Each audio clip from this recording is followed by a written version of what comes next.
बहू से अपने जेवर ही तो वापस लिए हैं, उसके मायके के तो नहीं ना। वाह, कितना सुंदर है ये रानी हार, और इसके झुमके तो मैंने ऐसा डिजाइन कभी नहीं देखा। मम्मी जी, क्या ये मेरे लिए है? नई नवेली बहू सीमा को उसकी सास ने रानी हार दिया तो उसे देखकर बहुत खुश हो गई। हाँ हाँ बहू, ये तुम्हारे लिए ही तो है। ये मेरे सारे जेवर आज नहीं तो कल तुम्हारे ही तो हैं। तुम्हें पसंद तो आया ना? निरुपमा जी ने पूछा। मेहमानों के जाने के बाद सीमा और निरुपमा जी बैठी थी।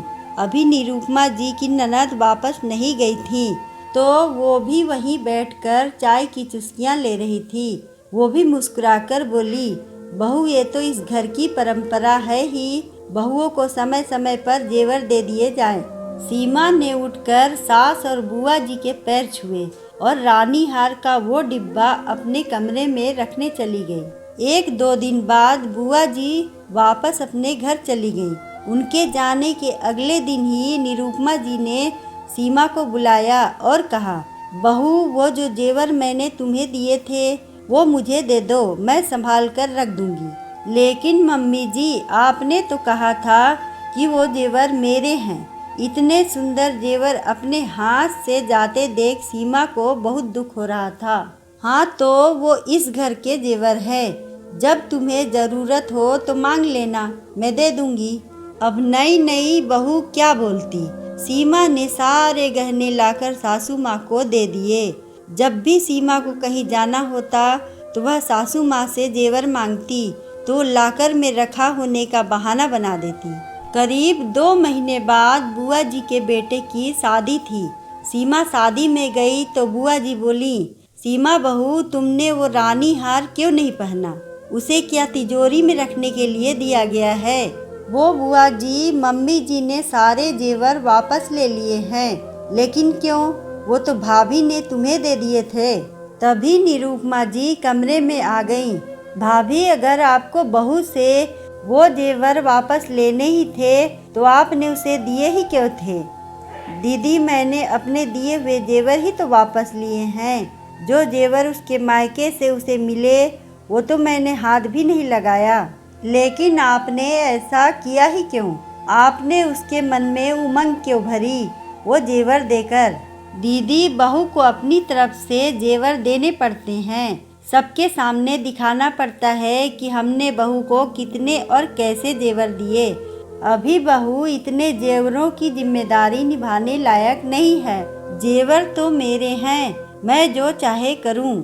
हाँ, बहू को उसके मायके से जो जेवर मिले हैं उनको मैंने बहू के पास ही छोड़ दिया।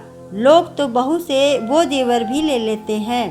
भाभी, कितनी छोटी सोच है आपकी।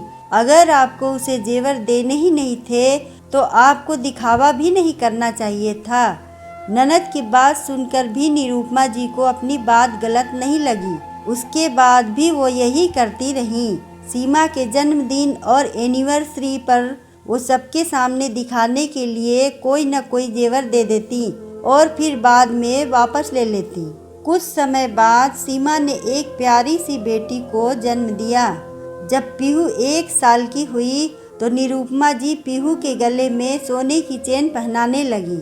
आज सीमा से यूं बर्दाश्त नहीं हुआ। वो बोली, बस मम्मी जी, आप मुझे बहुत कुछ दे चुकी, लेकिन अब अपनी बेटी के लिए ये चैन मैं नहीं ले सकती। इतना जेवर मैं अकेले नहीं संभाल पाऊंगी। हाँ, तो मैं कब कह रही हूँ कि तू इसे संभालेगी। आज सबके सामने दे रही हूँ कि दादी का उपहार है, कल को वापस ले लूँगी। जैसे पहले भी सारे जेवर तुमसे लेकर मैंने अपने लॉकर में रख लिए हैं। निरुपमा जी बिना सोचे समझे एकदम बोल गईं। निरुपमा जी की बात सुनकर सब उन्हें आश्चर्य से देखने लगे। हाँ मम्मी जी, मैं नहीं चाहती कि मेरी बेटी बड़े होकर किसी चीज़ को उपहार में लेकर खुश हो और 2 दिन बाद उसे अपना उपहार वापस करना पड़े। सही कह रही हो सीमा, मम्मी, हमें ऐसा कोई उपहार नहीं चाहिए जो आपको वापस लेना पड़े। इससे अच्छा आप हमें उपहार में केवल अपना आशीर्वाद दें, जिसे कोई वापस ना ले सके। अपनी पत्नी और माँ की बात सुनकर नैतिक बोला, देख लिया भाभी, कभी कभी ज़्यादा चालाकी अपने पर ही भारी पड़ जाती है। मैंने आपको ऐसा न करने के लिए आगाह किया था, लेकिन आप नहीं मानी और आज बच्चे आपके सामने मुंह खोलने को मजबूर हो गए हैं। अभी भी वक्त है, संभल जाओ। आज ननद और अपने बेटे बहू की बातों से निरुपमा जी को अपनी गलती का एहसास हुआ। उन्होंने सीमा से आगे से ऐसा न करने का वादा किया। दोस्तों, ना जाने कुछ लोग दिखावे के लिए ऐसा क्यों करते हैं? क्या ऐसा करना जरूरी है?